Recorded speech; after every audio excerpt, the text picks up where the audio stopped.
Fala, meu primeiro ano! Tudo bem com vocês, galerinha? Vamos lá para a nossa, se eu não estou enganado, a nossa última aula, que eu acho que sexta-feira que vem é dia 18, dia do provão, né, da integrada. Então acho que não teremos aula mais, não tenho certeza ainda, vamos ver, né? Então vamos lá, para a gente finalizar aí, vamos falar do assunto da unidade número 3, que tem como título aí, galerinha, palavras e expressões interrogativas. Então nós vamos aprender aí pronomes e expressões interrogativas, né? Dentre elas os famosos WH question words, né? Que são os pronomes interrogativos que começam com WH. Vocês conhecem aí a grande maioria deles. Ó, vou marcar aqui embaixo: who, whose, which, what, when, where, why, certo? E aí, com exceção do how, que não é WH, né? Tem o H e tem o W, mas não na mesma sequência que tem as outras, tá certo? Então vamos entender as WH words, W8 words. São usadas, deixa eu marcar aqui, são usadas para fazer perguntas e definem qual tipo de informação se deseja obter. Em inglês são chamadas de W8 words ou question words e geralmente aparecem no início das orações. A gente diz geralmente porque não é sempre, né? Não é 100%. Bem, galerinha, quando se começa a aprender em inglês, quando nós começamos lá no primeiro módulo, no básico e etc., a gente aprende sempre a fazer perguntas de yes or no. Né? Todo mundo aqui vai lembrar do Are you a good student? Yes, I am. Are you a doctor? No, I am not. Do you like pizza? Yes, I do. Do you like onion? No, I don't. Então a gente faz perguntas de sim ou não. A partir do momento que nós conhecemos os W8 words, as perguntas elas deixam de ser perguntas de sim ou não, né? Então, por exemplo, do you like pizza? No, I don't. Acabou. Agora, se eu colocar um what do you like to eat? Não dá para responder o que você gosta de comer e responder yes, no, não tem como. Então aí, essas palavrinhas são palavrinhas informativas, né? Então, quando eu as uso, eu tenho que ter informações, eu recebo informações mais precisas, é claro, tá bom? Então, ó, nós temos aí o who, que tem como significado quem, só que também existe a forma whom, mas com palavra interrogativa é antiquada e praticamente não é usada, portanto deixamos para usá-la como pronome relativo. Então existe o whom. Ela é antiquada, o que isso quer dizer? Fora de moda. É como, por exemplo, a gente falar conosco, ao invés de falar com a gente. Conosco é o correto, porém já está fora de moda, as pessoas não usam mais. Parece até estranho quando você escuta a palavra conosco, não é verdade? Então, vamos deixar lá nos pronomes interrogativos para isso, certo? Bem, o what significa o que e qual. O which também, o que e qual. Whose, de quem. When, quando. Where, onde. Why, por quê. E o how significa como, tá certo? Então isso não tem jeito, não tem como fugir. Mas, teacher, o what e o which é a mesma coisa? Em português, sim. Porém, o which ele é mais específico do que o what. Então, quando eu pergunto assim, ó, o que você gosta? É geral, então é what do you like? Se eu perguntar, se eu der duas opções, o que você gosta? Pizza ou hambúrguer? Aí é o which. Which do you like? Pizza or hamburger? Okay? Então, qual é o seu nome? Pode ser qualquer um. Então, what's your name? Qual é o seu nome? É Pedro ou Paulo? Which is your name? Então, é essa a diferença, tá certo? Aqui nós temos alguns exemplos, né? Algumas perguntinhas aí com who said that? Né? Quem disse isso? Quem falou isso? Who did you talk to? Com quem você falou? E aqui nós temos uma construção importantíssima. Repare que em português o com ele vem grudado no quem. Em inglês esse com ele vem no final. Nunca uma preposição ela pode estar grudada ao pronome interrogativo. What are they going to do? O que eles vão fazer? When did it happen? Quando isso aconteceu? Why are you worried? Por que você está preocupada? Which is the capital of Slovenia? Qual é a capital da Eslovênia? E aí dá as duas possibilidades, por isso que é o which, tá vendo? Ó? Ljubljana or Zagreb, certo? Where have they been? Onde eles estiveram? Whose phone is that? De quem é aquele telefone? Neste caso, o whose já significa de quem, tá? É uma palavra só com esses dois significados. Existem também W8 questions formadas por mais de uma palavra. Então nós temos, ó, how junto com much, significa quanto. O how junto com o many, plural de how much, quantos, quantas. How long, quanto tempo. How often, com que frequência, qual a frequência. How old, vocês conhecem, para perguntar a idade, né? Quantos anos. How far, far é longe, então quer saber a distância. How big, big é grande, então quer saber o tamanho. How tall, tall é alto, então eu quero saber a altura. How important, important de importante, portanto, qual a importância. What time, que horas. What kind of, que tipo de. Beleza? Então aí são estruturas formadas por duas ou mais palavras, né? No caso de what kind of, são duas palavras aí. Beleza? Tenho desse lado aqui dois exemplos. Deixa eu verificar só se vocês conseguem visualizar bonitinho, para não ficar... parece, deixa eu ver, acho que assim fica melhor. Aí. Belezinha? Então, ó, how far is the beach? Qual a distância da praia? How much can you save? Quanto você consegue economizar, né? Salvar. Vamos ver aí? Bem, agora vejamos exemplos de como as perguntas devem ser estruturadas.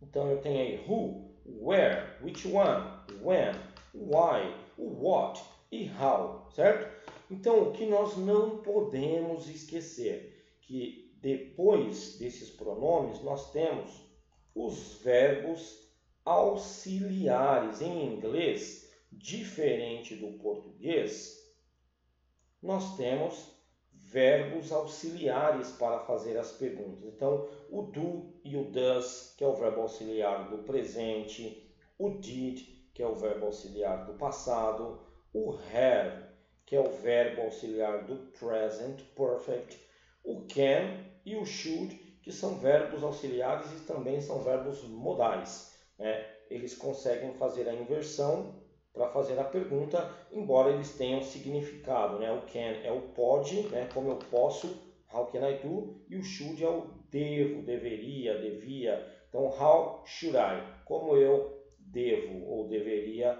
lidar com o problema. Agora, o do, o did, o does e o have, aí, eles não têm significados em português, mas eles precisam estar ali. Por quê? Porque tem um sujeito, tem uma pessoa nesta frase. Então, quando tem pessoa, eu tenho que encaixar o auxiliar. Por que estou falando isso? Então, você está falando que não são em todas as perguntas que vai ter o do, does, o did, o have, né? Não. Por quê? Existem algumas frases que não têm sujeito. Aí você não precisa colocar o auxiliar. Vamos ver um exemplo? Deixa eu primeiro ler aqui, ó. Há ainda outro tipo de estrutura usada quando queremos perguntar sobre o sujeito. Quer dizer, se você quer perguntar sobre o sujeito, né, então não tem o sujeito. Então, who, what ou which, e não temos o verbo auxiliar. O verbo principal vem flexionado normalmente, como é feito em orações afirmativas. Ó, exemplo. Who broke the window? Quem quebrou a janela? Não sei, eu preciso ter essa resposta. Quem quebrou a janela? Sei lá. O what happened? O que aconteceu? Não sei o que aconteceu. Não tem sujeito, tá vendo? Which one lasts longer? Qual deles dura mais? Qual deles o quê? Não sei. Who lives near here? Quem que mora? Sujeito também, então não tem. Which bus goes? Que ônibus vai para o centro da cidade? Também não sei qual ônibus. Who will be fired? Quem será demitido? Também não sabemos quem será demitido. Então, são nessas circunstâncias onde o verbo auxiliar se faz desnecessário. Belezura? Então, vamos lá. Para a gente finalizar, hoje uma aula foi um pouquinho mais tranquila, porque o tema é tranquilo, né? Então, ó, estratégias de leitura, contexto e inferência. Como vocês já bem sabem, né, e para o segundo e para o terceiro ano vai piorar essa situação, nós temos muitos textos em inglês para trabalhar, né? E os textos são interpretativos. Então, eles precisam de técnicas, né? Não é só conhecer em inglês tudo, toda a gramática, todo o vocabulário. Às vezes existem técnicas que podem nos ajudar a entender uma questão sem que a gente precise ficar traduzindo todo o texto, né? Então existem algumas técnicas que a gente vai começar a trabalhar aí. Ó. Primeira técnica é do contexto. Como assim? O contexto é fundamental para o entendimento de um texto e muitas vezes para deduzir a intenção do autor. Para tal, é necessário saber em que momento ele foi produzido e que situação externa influenciou esse texto de alguma forma. O gênero textual, o cenário, os participantes, o efeito da mensagem, todos esses elementos contribuem para o contexto. Então vejamos um exemplo retirado do site InfoEscola por Paulo Perim dos Santos. Título: Que belo dia!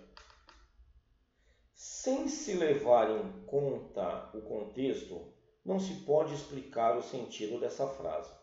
Poderia-se imaginar que ela poderia se referir a um dia agradável, que a rotina flui sem imprevistos, ou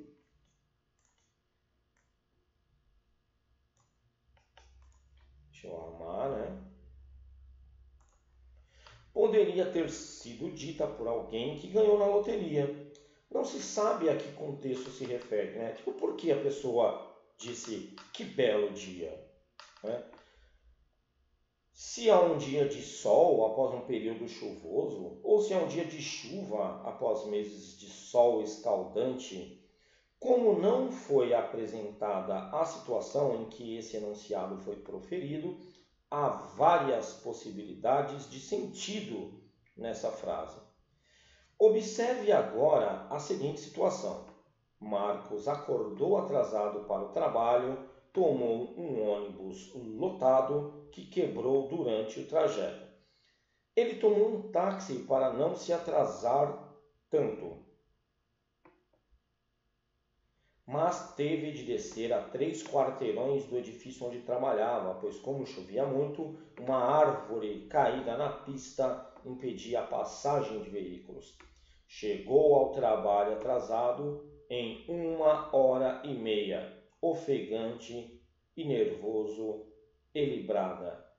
Que belo dia! Percebeu a diferença? Então aqui, que belo dia, ele está sendo, na verdade, irônico, porque não tem nada de belo nesse dia, né? Nossa, que dia, hein? Então, você vê que é o jeito que fala. Mas quando está escrito, é mais difícil para a gente perceber isso. Quando você escuta, quando você falar, que belo dia, gente! Que belo dia! É fácil de perceber isso, mas quando está na folha que você está lendo, fica mais complicado, não é? Então, ó, nessa circunstância, essa mesma ocorrência equivale a que dia horrível. Enquanto no primeiro enunciado existe a multiplicidade de sentido, o segundo não é passível de outras interpretações, visto que o contexto, a situação na qual foi proferido, delimita o sentido da enunciação, a frase em seu uso concreto da comunicação. Então, o contexto situacional é formado por informações que estão fora do texto, sejam elas históricas, geográficas, sociológicas, literárias. Ele é essencial para uma leitura mais eficaz, aproximando o interlocutor, leitor, do sentido que o locutor ou o escritor quis imprimir ao texto. Belezinha? Então vocês viram aí que é importante que a gente entenda isso, né? Em que situação, em que contexto essas ou algumas expressões são usadas. Até mesmo porque isso poderia ser uma questão no vestibular, né? Do tipo, quando o personagem usa a expressão que belo dia, ele está, na verdade, se referindo ao quê? Então, poderia perguntar isso. Que o dia estava ensolarado, né, depois de muita chuva, que era um dia com chuva depois de muito calor e ele era um fazendeiro, né, ou que ele estava sendo irônico depois de tudo que aconteceu, né, no dia dele. Então, isso daí sim poderia ser, né? Agora, se você só pega lá, beautiful day, ou então a nice day, você já vai, está feliz. Então tem que tomar cuidado. Então, contexto é importante, sim. Vamos agora para inferência. Deixa eu mudar de cor. Inferência é a estratégia que permite ao leitor concluir significados, compreender o sentido das palavras através de seu conhecimento prévio de mundo e do contexto. Essa estratégia nos permite compreender o que não está dito no texto explicitamente, bem como significados de palavras ou expressões individualmente, são os itens lexicais. Podemos dizer que são, agora eu cheguei no ponto que eu queria aqui, deduções, adivinhações, adivinhações que podem ser confirmadas ou descartadas ao longo da leitura. Então a inferência é algo que você faz até mesmo antes de começar a tentar ler e entender o texto. É quando você pega lá pelo título ou pelas imagens que tem ou pelos gráficos, você dá uma olhada e pensa assim: eu acho que esse texto vai falar sobre... Eu acho que ele vai criticar a política. Eu acho que ele vai apoiar os protestos. É uma dedução, né? É uma adivinhação.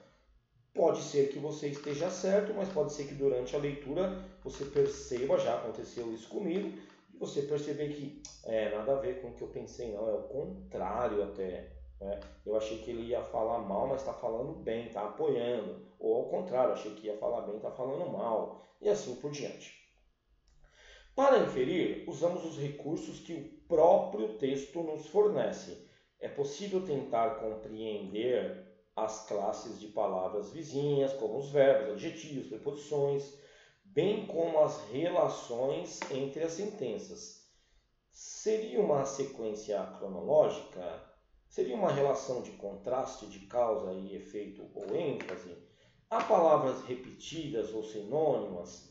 Há palavras cognatas e outras palavras que conhecemos, tá certo? Então tá aí algumas formas, né, de você começar a inferir. É importante lembrar que o processo de inferência não será idêntico para todas as pessoas, pois cada indivíduo carrega consigo experiências e memórias diferentes. Então a inferência é uma abordagem individual, da mesma forma que eu interpreto você, você, você e você, pode ou também não interpretar de forma diferente. Então não há um certo ou um errado para a inferência, até mesmo porque a gente precisa confirmar depois isso no texto, saber se a gente deduziu corretamente ou não. Então não tem problema de você estar errado aí. Em termos práticos, teremos mais chance de entender um texto sobre meio ambiente, ou arte, ou política, ou economia, ou qualquer outro assunto em inglês, se já tivermos estudado ou lido algo anteriormente. Por isso que é importante a leitura, mesmo em português. Né? Você ter conhecimento sobre determinados assuntos, para que quando esse assunto aparecer numa prova de português para uma redação, por exemplo, né? Ou mesmo numa prova de inglês, você não ser um completo ignorante sobre o assunto. Você já ter um pouquinho de conhecimento sobre ele para não passar apertado, para não passar vergonha, tá certo? Então, é isso, pessoal. Por hoje nós ficamos aqui. Bem, vocês podem fazer os exercícios de sala lá na página 180, tem um exercício lá de perguntas, né? Para criar perguntas, tá certo? E também tem um texto da página 180 e 181, tá ok? Por hoje é isso daí, galerinha. Fiquem com Deus. Kisses, hugs, e bye bye.